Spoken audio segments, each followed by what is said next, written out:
our second lecture in the Ocean Habitats series. If you haven't watched the first lecture, go back and watch that one first and answer the questions, and let's go ahead and get started. All right, let's start by talking about a unique epipelagic ecosystem. So an open ocean ecosystem, unlike any other in the world. We've talked a little bit about the Sargasso Sea in the past, but let's talk about it a little bit more in depth. So the Sargasso Sea is in the North Atlantic, right? And we have an ocean gyre here that goes in this direction, right? And these arrows generally show it, but really we're talking about the whole Atlantic here. And as this water moves in this great big circle, not only is it moving like this, but it's also turning. Remember, things in the northern hemisphere like to turn to the right because of the Coriolis effect. And so water gets piled up in here, and floating things get piled up in here. And so what we have here is a center of circulation where once you get into it, it's really hard to get out of it. And this concentrates this seaweed called sargassum in it. All right, so this is a floating raft of sargassum. It's very, very thick. All right, this is a very thick raft. You can see here, you can't even see water there. It's not particularly deep though, so maybe a foot deep or so. This is an individual piece of sargassum, and you can see it has these little air bladders that cause it to float, all right? And this is a very complex habitat. It has all sorts of little nooks and crannies in it where things can live. So this provides a habitat for other living things, and it can provide a huge, huge area for things to live in. Now, this tends to be found in patches, and it tends to be found not only in patches, but in these long, see, it's like a long line here, and here are some more of them here. So when you have wind traveling over water, wind here traveling over water, we get something called Langmuir cells. And in these Langmuir cells, when the wind passes over it, you tend to get these sort of corkscrewing um, areas of circulation that push down water in lines and then push it up in lines as well. And that's what you're seeing here. This is basically upwelling that is occurring as you have these sort of corkscrewing areas of circulation. All right. And that's what we see here. We see this actually any place where you have wind traveling over water. You can see it if you just go out in the bay here near the College of Coastal Georgia. We, of course, don't see sargassum in it, but we see it bubbles and all sorts of things in that. So this is not an uncommon thing to see, and it causes the sargassum to occur in these great big patches. Now, in these patches, we have a huge diversity of organisms. Some of these organisms are adapted and evolved just to live only in sargassum. They're found only in the Sargasso Sea. So a great example is this sargasso fish, and you can see that there's some sargasso here. He kind of looks like seaweed, right? He's got all these little spikes off of him. He's the same color. He's not a very good swimmer because his strategy is not to outswim other fish, but to hide from them in this sargasso, okay? So this is, he is found only in sargassum weed, in the Sargasso Sea.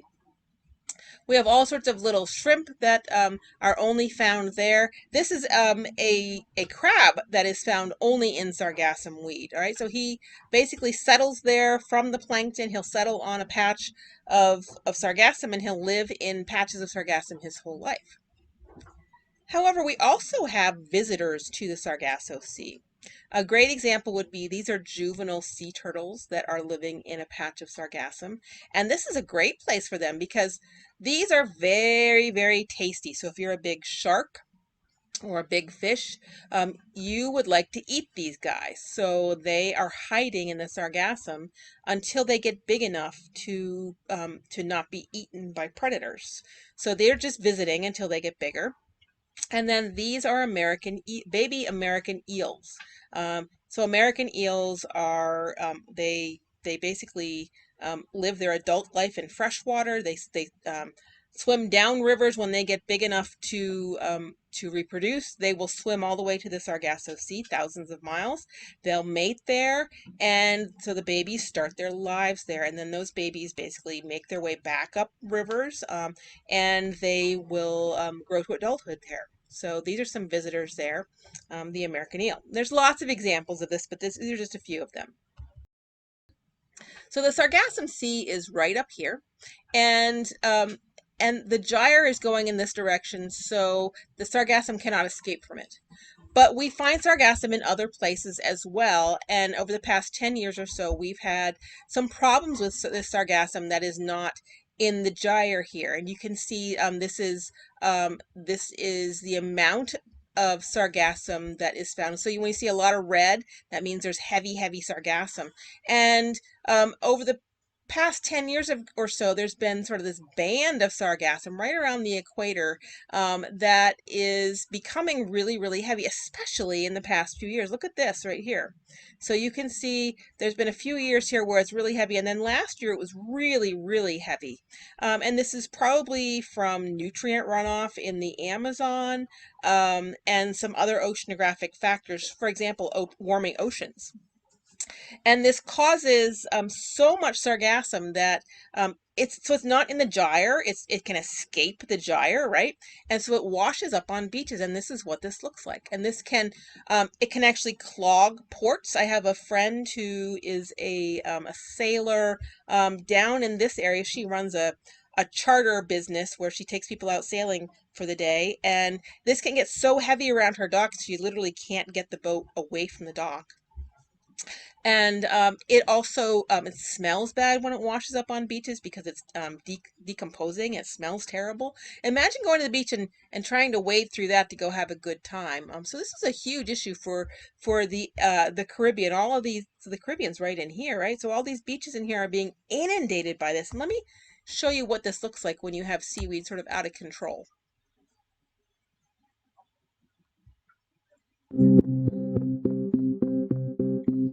This is Bonaire. This is one of the islands of the Caribbean.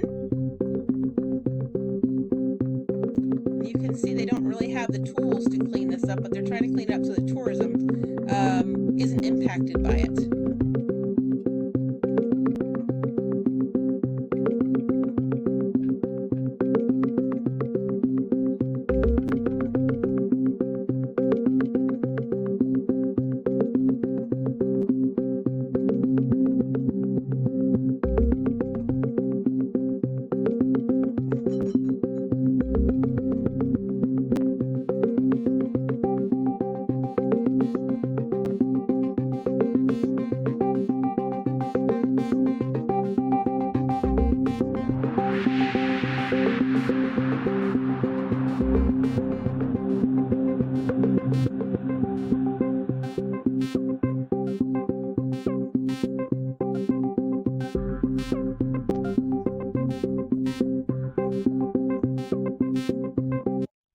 Okay, so you can see that's just, it looks really gross.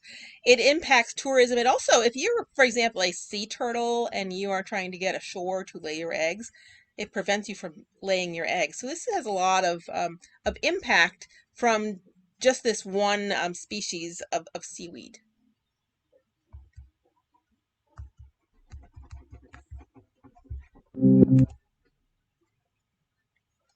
All right, now we've been talking about fish that are typically found on the surface of the water, but let's talk about fish that are found a little bit deeper. And so we're going to look at this fish called a lanternfish.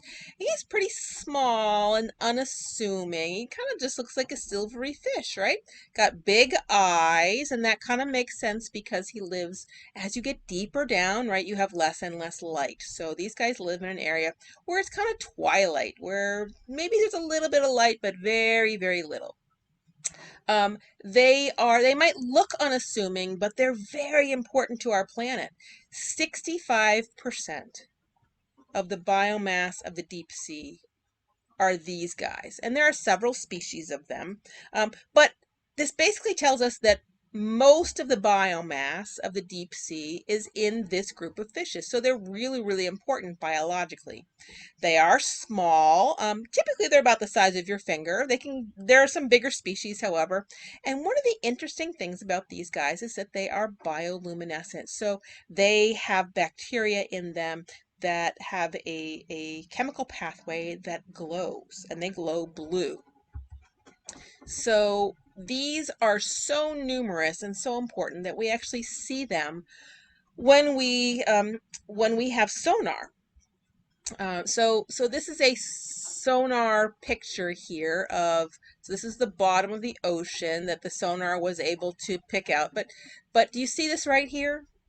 This is what's called the deep scattering layer, and it is one of the characteristics of the ocean where we see this funny layer in here.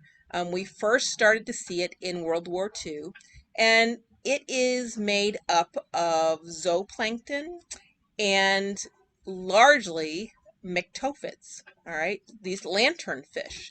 So they are so numerous, there's so many of them that sonar can detect them.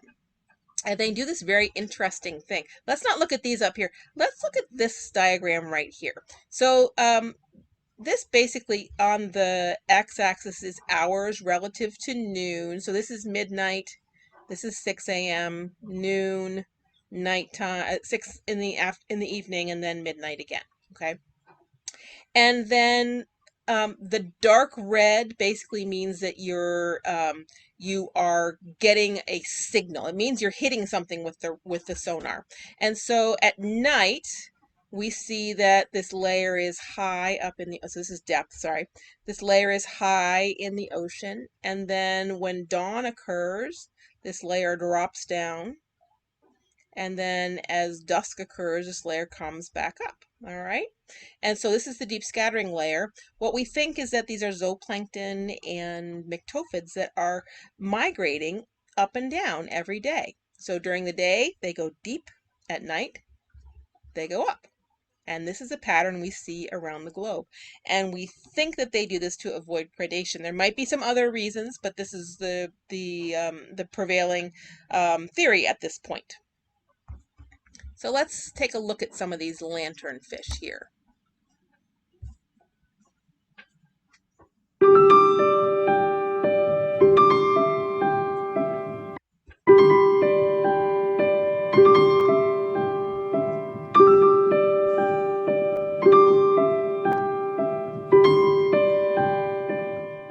In fact, there are nearly 250 species of lanternfishes, and some of them look very similar.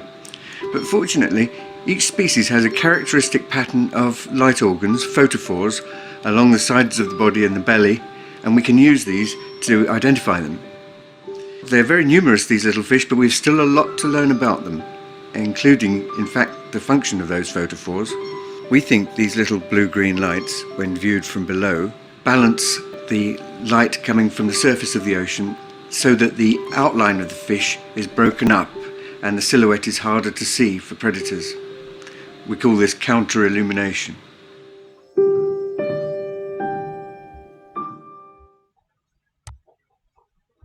All right, so do you see these photophores here? These are the bright lights he was talking about. And this fish has a symbiotic bacteria that lives there that produces this light. So this is an individual fish, and this is what you might see if you didn't see the fish at all, if you just see the photophores.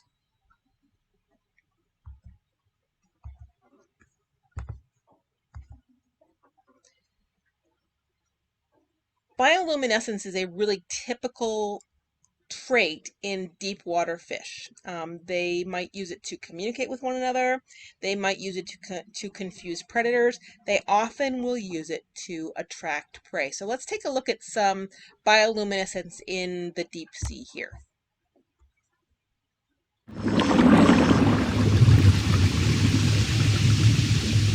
Even in the dark zone, there is some light. Turn off the submersible headlights and you see a pyrotechnic display outside. These lights are created by animals. This is bioluminescence. A deep sea I'm just going to stop this and tell you those little funny noises, the fish aren't making those. Those are just sound effects. The fish flashes in the darkness. The light is generated by bacteria that live permanently inside the lure, which attracts prey to these murderous teeth. There are all sorts of lures out in the darkness.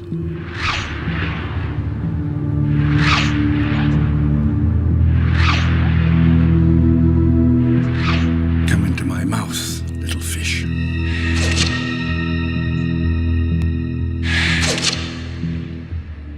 And what is the purpose of this lure, suspended on a long rod way below its owner's terrifying set of teeth?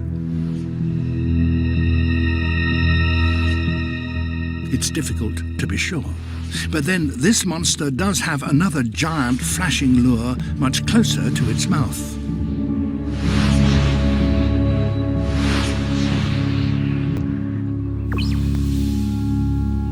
These fish are called anglers because they use their lures in much the same way as fly fishermen use their imitation flies.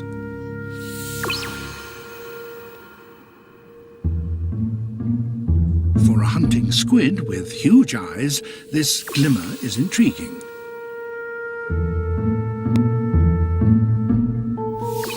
It might just be food.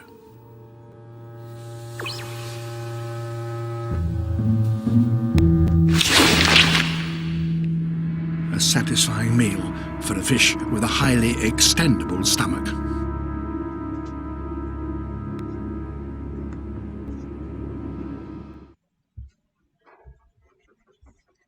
So bioluminescence is one of the characteristics of deep sea fish, and that kind of makes sense. If you're in a dark habitat, light can be effectively used for all sorts of things. Now let's move into the deepest parts of the ocean. Let's move into the abyssal plain, all right? The very, very deep parts of the ocean. So this part of the ocean is cold. It is dark. And it is sparsely populated. There's just not a lot down there. One of the things to understand about the deep sea is that all of the organic matter, well, I shouldn't say all, most of the organic matter from the deep sea is not produced in the deep sea. Now, one of the exceptions to that would be hydrothermal vent communities, which we've talked about, but most of the organic matter that is found in the deep sea comes from above. It's all sorts of dying things, living things that die. So we have fish or whales that fall. We have zooplankton. We have phytoplankton that die and fall. We have poop. All right. We also have turbidity. All right. So this is the continental slope basically. So we can have turbidity that will carry things down there as well. So that's what's bringing organic matter to the bottom. And anything that is alive down there is relying on this organic matter that's coming from above. Let's look at some of the things that live down there. So we have, I love this fish. One of the things you'll notice about this fish is that he really doesn't have a lot of coloration, and that kind of makes sense because the reason to have color if you're a fish is so that other fish or other organisms see certain things, like that counter shading we were talking about earlier. Well, it doesn't matter. You don't need things like that if it's dark, right? So he's just kind of white, right? This is a sea cucumber, a very unique sea cucumber living on the bottom. And then, gosh, these are just some of my favorite. So these are giant isopods or arthropods. And you can see how big they are. Look, it's like this as big as his head, right? So this is sort of like, you know, those pill bugs, those little potato bugs. They're very closely related to them. And look how giant they get down there. It is not unusual to have large arthropods down at the bottom. So one of the things we find in living things in the abyss that is quite surprising is we actually see high diversity, which can be surprising because we don't tend to see a lot of habitat diversity there. Most of the organisms there are very long-lived. They reproduce year-round, and that makes sense because there's not seasons. They tend to have small broods, but a lot of them, and they all tend to have very slow metabolism, and that makes sense because it's cold and there's not a lot of food there. I'm going to talk about a really interesting and a unique habitat in the abyss, and this is called a whale fall. We didn't know very much about whale falls until about 15 years ago. And a whale fall is basically when a whale carcass falls to the bottom of the ocean. So when they die up in the photic zone, they fall down to the bottom, and their carcass on the bottom goes through a lot of stages of decomposition and support a very diverse assemblage of species. So we're going to talk a little bit about that for the remainder of our lecture here. This is a time series of a single whale that has fallen and that they've revisited over the course of several years. And you can see at first it has a bunch of flesh in it, and that flesh is the first thing to go. All right, so you can see there's little bite marks on it here where organisms have taken bites of that flesh away. So we see that here. The flesh basically goes away and we end up with these bones. These bones tend to then, there's some sediment on them, but there's also bacteria that are living on there. All right, and then we have things like these are worms living on there until we really don't have very much left at all. All right, so this is what it actually looks like. Let's talk a little bit more in depth about how these stages work. So in the first stage, when a whale falls to the bottom, you have active scavengers, all right, and they're consuming the soft tissue. So they're eating, you know, the muscle, the fat, things like that. So this is what this might look like. This is 2 months after the whale has arrived down on the bottom, and all these right here, these are fish. They're called hagfish, and they are actively eating the flesh off of this whale. The second stage then, once that flesh has been eaten, we tend to have invertebrates that will settle on this whale carcass. And they're not just settling on the bones, but they're settling in the sediment around it, because as this whale is decomposing, all of the sediment around it is becoming enriched with all sorts of organic matter. All right, so fats, lipids, proteins, all sorts of things that leave the carcass and sort of ooze into the sediment around it. So they will then colonize the whale fall, and they will start to eat what is left after the flesh is there. Beyond that, we get into a chemosynthetic bacterial stage. Okay, so here, all this stuff here, these are bacteria that have settled on here, and they are using chemosynthesis to break down the matter that are in these bones. We'll talk a little bit more about that in a moment here. And then finally, once that bacteria has gotten everything they can out of it, there's still some of the bone left behind.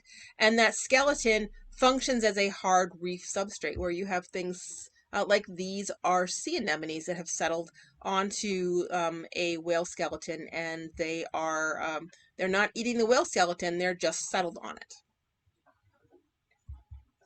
One of the cool things we found out about whale falls is that they are colonized by a really kind of creepy and amazing type of worm called Osedax. All right, they're not super picky. They will they'll settle on whale falls, they'll settle on fish falls, they'll settle on basically any carcass that's down there, and they do a lot of work in breaking down the whale. So how do they do this? All right, so the first thing to know is that bone basically is a mesh of collagen. Collagen, you have all sorts of collagen in your body, and there's different types of collagen, but basically this is sort of a matrix, all right, and it's binding together calcium and phosphate. That's what's happening in your bones, all right.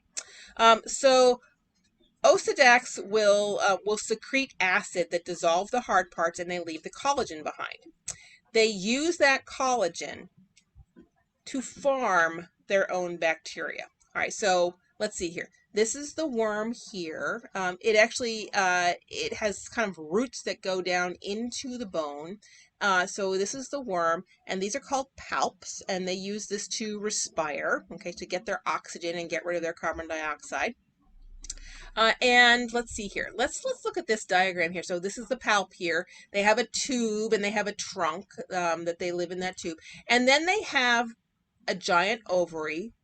Here's the weird thing about these things is the big ones are all females. I'll talk a little bit more about the males next. But so all the big ones that you can see with the naked eye are female. Okay. So they have a giant ovary, and then oozing out from that ovary, I shouldn't say oozing, leading out from this ovary are these kind of roots, okay? And they are filled with bacteria. And we can see that here. You can kind of see how these roots are moving out from this individual Osedax. And they farm this bacteria. So they break down the hard part. They have just the collagen, and then this bacteria will start to break down the collagen. We're not exactly sure how this relationship between the bacteria and the worm works, because we know the bacteria breaks down the collagen and gets energy from it, but we're not exactly sure how the worm is getting the energy from the bacteria. The worm could be eating the bacteria directly, or could just be getting some form of energy in a different way from the bacteria. We don't know that yet. All right, so this is a cool kind of symbiotic relationship that this worm is using, and that this bacteria is using to make a living off of bone. All right. Now let's take a look at how these reproduce. So this is it. This is the female. See how here she is, and see all these little dots down here? Those are eggs. So these females produce a lot of eggs. They release eggs a lot, fertilized eggs a lot, and that kind of makes sense because these are what we call an ephemeral habitat. It comes and goes, right? That whale is going to get broken down, and this worm and all the worms around it are going to die when that skeleton gets broken down, right? So in order for this species to continue, these eggs need to travel from one carcass to another. So she creates a lot of eggs, hoping that if she releases enough of them, they will settle on another skeleton someplace else, and then her offspring will continue the line, right? So, and that way she'll be evolutionarily successful. So this is the female, right? Let's talk about the males. So only the females actively feed. The males do not actively feed. The females feed the males. All right. The males are almost like little parasites who live in the tube of the female.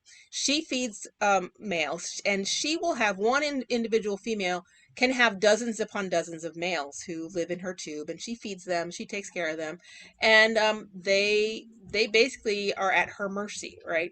And so they fertilize her eggs, and they're really tiny compared to her. So you can't even look. This is her, and you can't even see them in there. They're so very small. All right. This is her oviduct. All right, and these are the males here. So they're very small. They never feed on their own. They just live at the mercy of the female. Aha, here are some better pictures of this. So this is the female here, and see all these? These are the males. All right. So they develop very differently. They have a lot of they have sexual dimorphism, which means that the males and the females look different. They're different sizes, they're different shapes, they do different things. Sex is determined in different ways in different species, which can be a surprise to people. So in humans, we have chromosomes that determine whether we're going to be females or males. And so if you get the XY chromosome, you are a male. If you get XX chromosomes, you are a female. And you basically, so the female can only pass on X chromosomes. The male passes on to half of his offspring an X chromosome, and to the other half a Y chromosome. All right. So sex is determined by the combination of chromosomes you have, and is basically determined by the male in our reproductive relationship. But that is not the case for all species.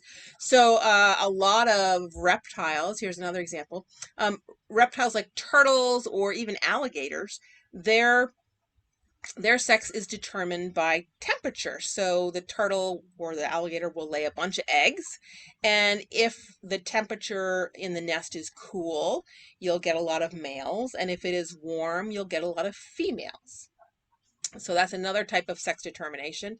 Now, what we think is happening with Osedax is different from these, and it's something that's a bit of a unique situation in the animal world. So what we think what happens with Osedax is that when an egg lands, where it lands determines whether it's a female or a male. So if you're an egg, fertilized egg, and you land directly on bone, you become a female. But if you're a fertilized egg and you land on a female, you become a male. So that's how we think sex is determined in whale falls. So whale falls are this ephemeral habitat. They bring carbon, fixed carbon from the photic zone down to the darkness of the seafloor. We see this sort of progression of different species who use it, and we see species that are uniquely evolved to take advantage of this particular habitat. Let's take a look and see what whale falls look like. Super cool. We are in the Monterey Bay National Marine Sanctuary, and we've just come across a whale fall. It's like Christmas for deep sea explorers right now. But you are part of exploration in real time right now. You are seeing and observing and making these calls with us just at the same speed as our scientists. It's a great shot. I'm gonna say this looks like Renaissance the rostrum painting. is slightly arched, not moderately arched. Yeah, this will be Great shot. Yeah, so the arc of the jawbone there, and then connecting back on the left, you have the ribs. You can see the spinal column, spinal cord, vertebrae starting to go down the middle. There's still some vascular tubes. There's so many animals here. They're all saying, I love whale fall.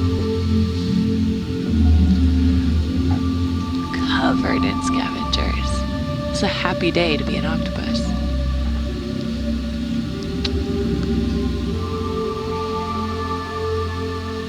How are you thinking this is 4 to 5 meters long? You can see them. There's sort of a Let's red come internal down to cavity that you see with the 23. white around it, and then it flares at the end, and you can see a couple different. mezzo. So many amphipods on there. So those are the bone worms. Yes. Oh, okay. You know, we put out the alert to a lot of collaborators and other scientists within the sanctuary network and within this area who could, you know, help us pull in some more detail. What's really neat is the baleen is still there. Yeah, So that may offer us some clues, right? Baleen is the filter feeding structure for whales. that's right. So this is definitely a baleen whale or a mystacete. So it's not a toothed whale. That narrows it down quite a bit.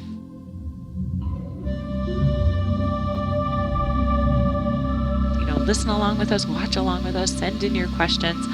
We want to know what you want to know about this brand new discovery.